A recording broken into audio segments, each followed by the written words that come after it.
Jason and Jabari.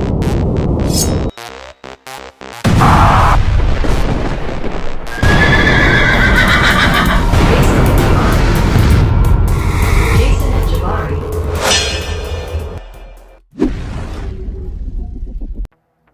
Alrighty, what's up guys? This is Jason from the Jason and Jabari Gaming, and today I am going to be taking up High Evolutionary to rank 4.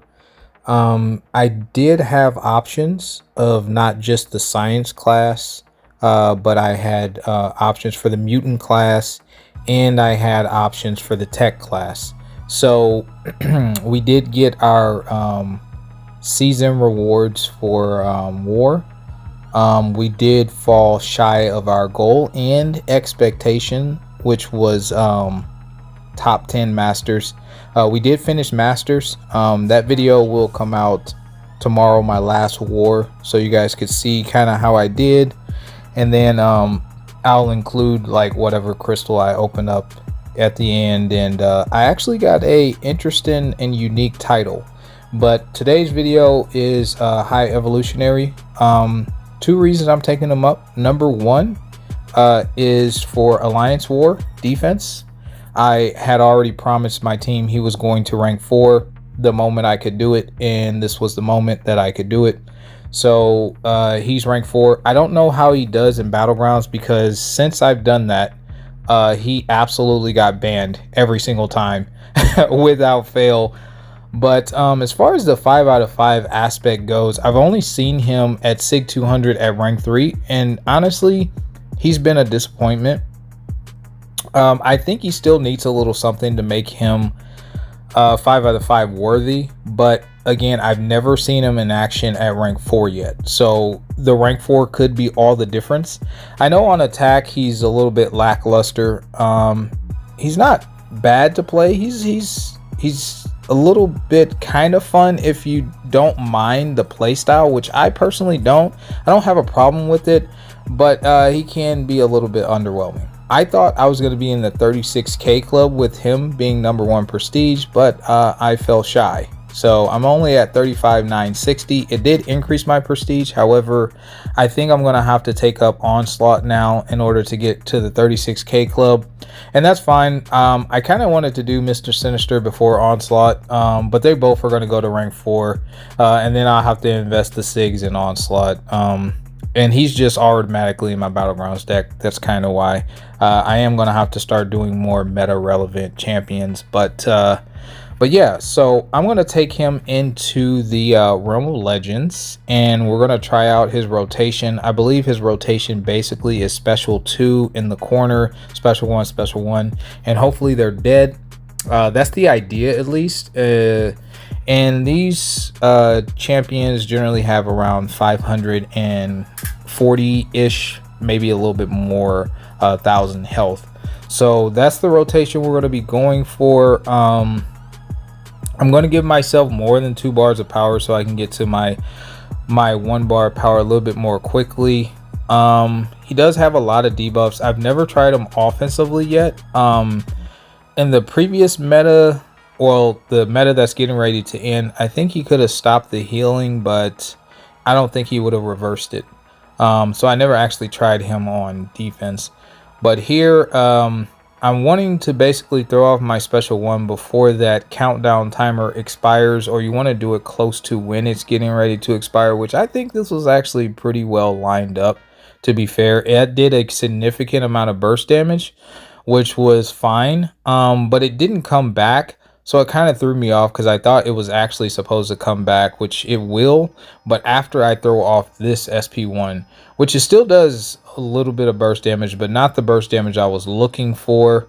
And there, now it is back, so this means that it's going to go ahead and do that significant burst damage on this SP1. So this will kill, I believe. Yep, almost 100k on that one, on that burst damage, on the red numbers.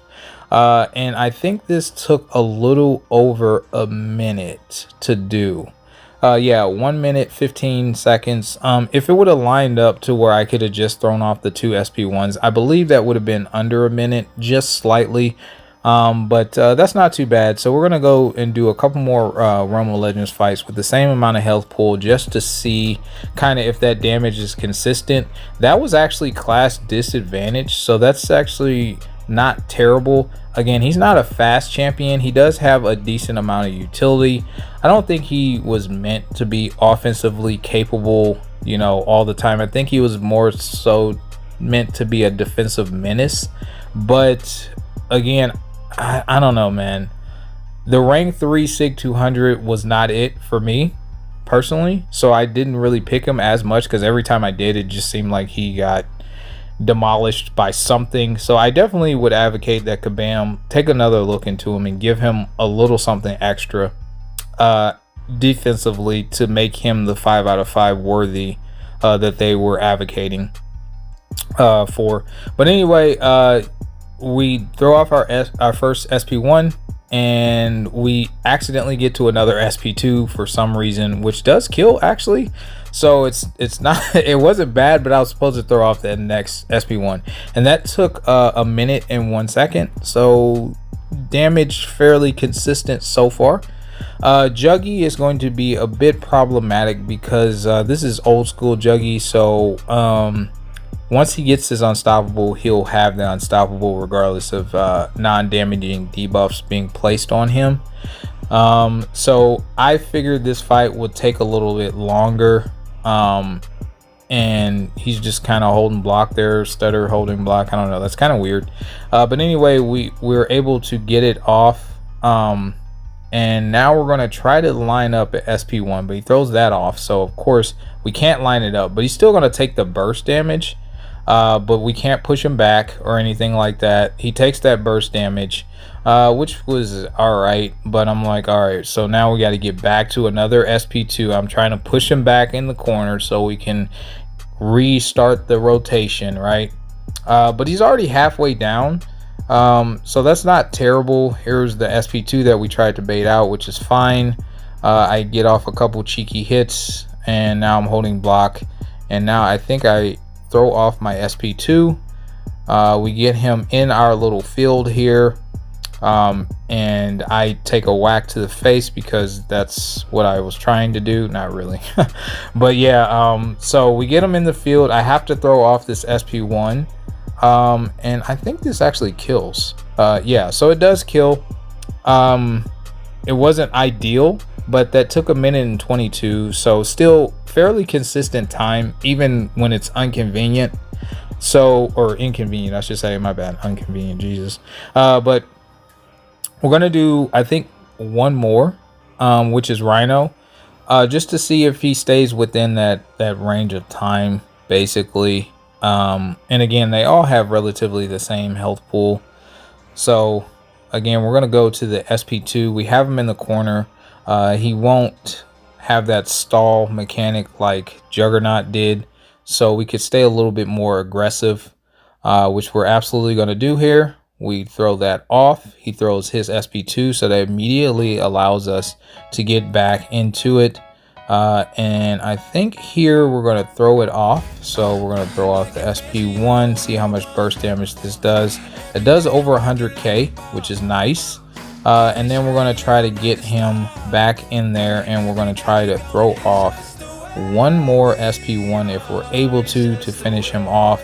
The timer didn't come back up, but it did do some burst damage there, and this is absolutely going to kill, I believe.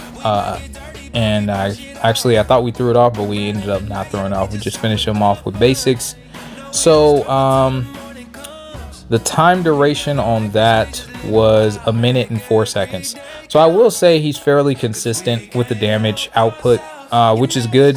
The rotation can be stressful, and so far I'm not lining it up perfectly or ideally, I would say, because ideally you want to get that burst damage 2 times, but lining it up is difficult. So I don't know. What do you guys think about rank 4 high evolutionary? Do you guys think he's a disappointment? Do you think he's working as intended as far as really solid defender? Do you think he needs a little more? Let me know in the comments below, and I will catch you guys in the next one. Peace.